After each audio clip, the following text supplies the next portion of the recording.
got some work to do now. Scooby-Dooby-Doo, where are you? We need some help from you now. Come on, Scooby-Doo, I see you, pretending you got a sliver. You're not fooling me, 'cause I can see the way you shake and shiver. You know we got a mystery to solve, so Scooby-Doo, be ready for your act. Don't hold back. And Scooby-Doo, if you come through, you're gonna have yourself a Scooby snack. Scooby-Dooby-Doo, here are you. You're ready and you're willing. If we can count on you, Scooby-Doo, I know we'll catch that villain. Welcome back to the show. We're talking about Scooby-Doo, and since Hillary is on the wagon, she's on the wagon touring the country. We just want to bring in a little bit of Scooby-Doo with that. And so, Teresa, take it away. I think Scooby and Shaggy would be running and repossessing the mystery machine from away from Hillary Clinton.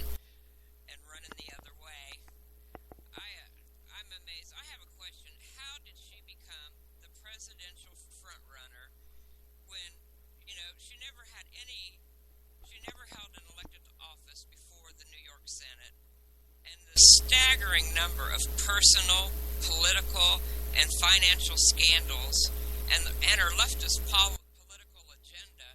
How did she ever get to be the front runner? And I think the answer is the news media. She is their baby doll, and for some reason, she must have something on a lot of them. They sure do back her. She's, the State Department under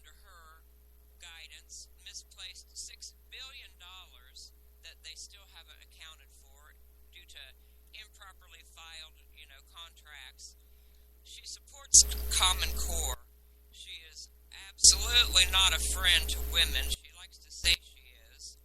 She's already flip-flopped, saying that, she used to say she was for states' rights when it came to the gay marriage issue. Now she is saying she wants the Supreme Court to settle it. And she has so many scandals, and I was looking through some of them, and I found, that they have a Clinton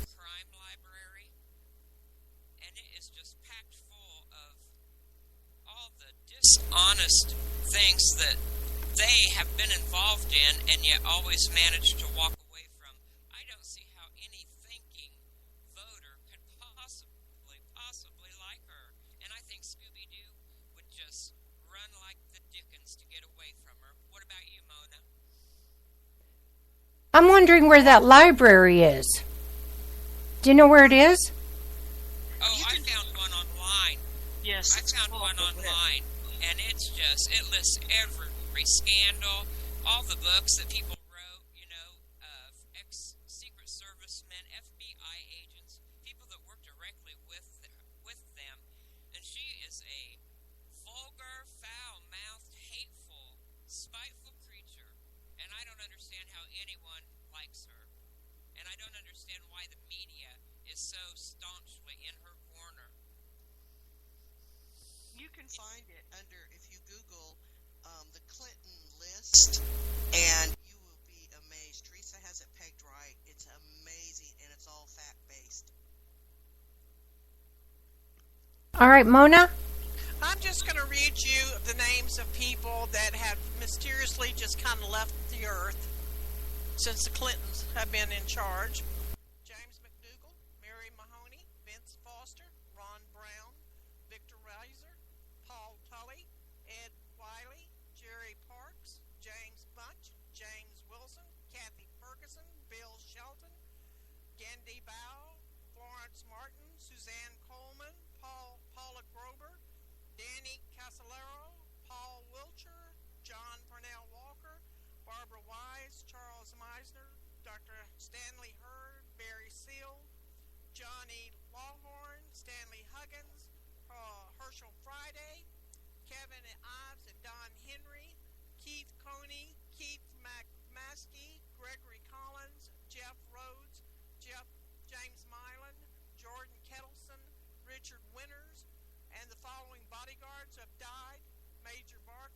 Captain Reynolds, Sergeant Hanley, Sergeant Sable, Major Robertson, Colonel Dinsberger, Colonel Kelly, Special Agent Rhodes, Steve Willis, Robert Williams, Conway LeBeau, and Todd McKeehan.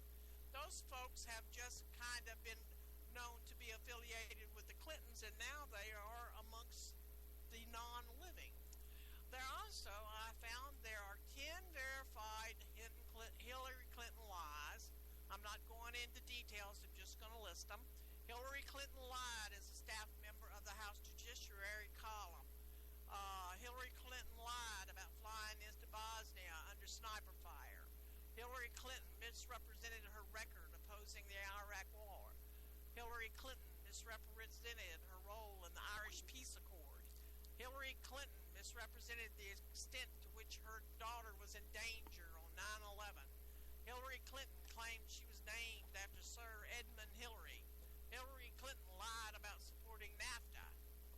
Hillary Clinton lied about her role in the passage of the Family and Medical Leave Act. Hillary Clinton lied about her trip to Africa. Hillary Clinton lied about the uninsured woman who died after childbirth. These are just some of the lies that she tells because she's just a natural-born liar, pants on fire. She's now saying something about her family. She's a daughter of immigrants or something, which is totally not true. I just heard that this morning on the news. The woman is despicable. She's been despicable since she defended that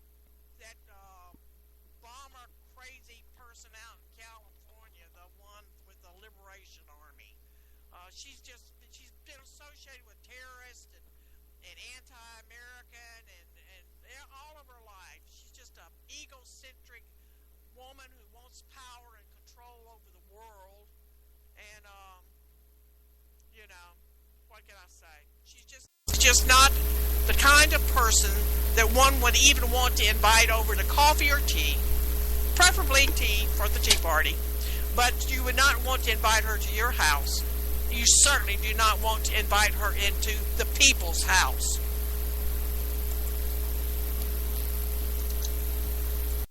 And that's it. Okay, and that's it. Well, no, you don't want to invite her to anything. I wouldn't want to invite her to clean my toilets. I don't know how y'all feel about that, but I wouldn't want her to be, I wouldn't want her even in my house, never mind. I would hope she'd fall into your toilet. Well, I think one of the songs we're going to play later will tell you why she's not. Okay, Mary, it's your turn. I want to lighten it a little bit. So, as a drug and alcohol counselor, I looked up because it's well known that Scooby snacks were considered marijuana cakes and various different things with drug culture. So I looked up 10 of the infamous things that go along with Miss Hillary and her mysterious mystery machine. So, and I won't read all 10, I just want to go through a few. Number 2 on the list, Scooby and Shaggy always had the munchies, which made me laugh because, if you remember, in one of the magazines yesterday it come out, Who the Hell Are You? And it was about, she stopped at this restaurant and she bought a burrito. She bought a burrito and sat there so that people could see that she was just like them and ate the same foods. The only thing is she had her sunglasses on and no one in the restaurant recognized her. Now, I think that kind of says something. But anyway, going on. Shaggy always thought Scooby was talking and was the only one who could understand him. Does it kind of seem a little bit that when the Clintons talk, they think that the whole world is listening? Does to me. Let's see. Scooby and Shaggy always fell into a trap that was intended for the monster because they were tripping over themselves and couldn't see where they were going. Yeah, reminds me of the Clintons too. Let's see, they were always deluded and warped by thinking they were dressed up in some costumes and entertained the monster. See, and that's that's what I see with this relationship, that she's of the people.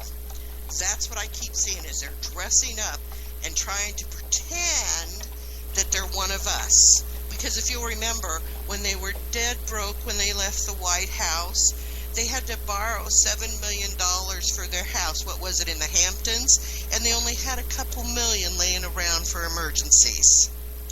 Then, Scooby and Shaggy were always the ones in the back of the van doing who knows what. I won't even say how that one hit me, thinking of the Clintons. Then, I love this one. They drove around in the Mystery Machine with that weird, trippy design by its side. And of course we know that that's why they call the van Scooby, because it reminds them of Scooby-Doo and the Mystery Van. But if you think of the drug culture, remember all those psychedelic vans and things like that.